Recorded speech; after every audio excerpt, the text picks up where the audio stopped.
ప్రతి ఒక్క ఆకుకూర సంవత్సరం అంతా రాదండి, కానీ ఈ తోటకూర మాత్రం మాకు ఏడాది పొడుగు వస్తుంది. స్పెషల్గా మాకైతే సమ్మర్లో ఎప్పుడు కూడా ఇలా తోటకూర కాడలు, ఎంత లేత కాడలు చూడండి. పెరుగు తోటకూర అండి ఇది.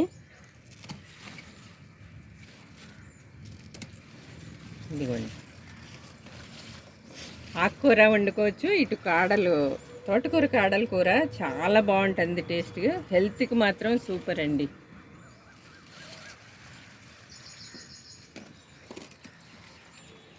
అదేంటో సమ్మర్లో మాకు బాగా ఎక్కువ వస్తుంది. అసలు ఎప్పుడు తోటకూర మా వీడియోస్లో, చాలా వీడియోస్లో చూసుంటారు, తోటకూర ఎక్కువగానే ఉంటుంది. అటువంటిది సమ్మర్లో మాత్రం పిచ్చిగా ఉంటుంది. ఎంతమందికి ఇచ్చానో తోటకూర. ఇదిగోండి, ఎక్కడ చూసినా తోటకూరే. ఇది ఎందుకు కట్ చేస్తున్నానంటే, కట్ చేస్తే మళ్ళీ ఇదంతా చిగురులు వచ్చి మళ్ళీ పెరుగుతుంది కదా, అట్లా ఒక 2 సార్లు కట్ చేసిన తర్వాత అప్పుడు పీకేసేయచ్చు అని చెప్పి.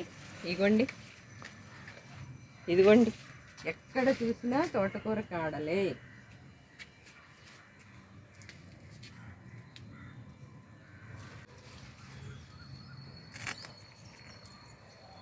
ఆకుకూరల్లో రారాజు అంటే తోటకూరేనండి. తోటకూరలో ఉండన్ని పోషకాంశాలు మిగిలిన ఏ ఆకుకూరలోనూ ఉంటాయి, ఎక్కువగా ఉంటాయి తోటకూరలో. అన్నిట్లోకి కింగ్ అని చెప్పొచ్చు అనుకోండి. ఇది తోటకూర.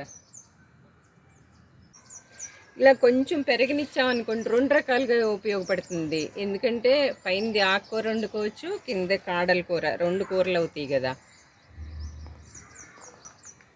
కాడలతో ఎన్ని వెరైటీస్ చేసుకోవచ్చు అండి. శనగపప్పు కలిపి వండొచ్చు, పాలు పోసి వండొచ్చు, మసాలా వేసి వండొచ్చు.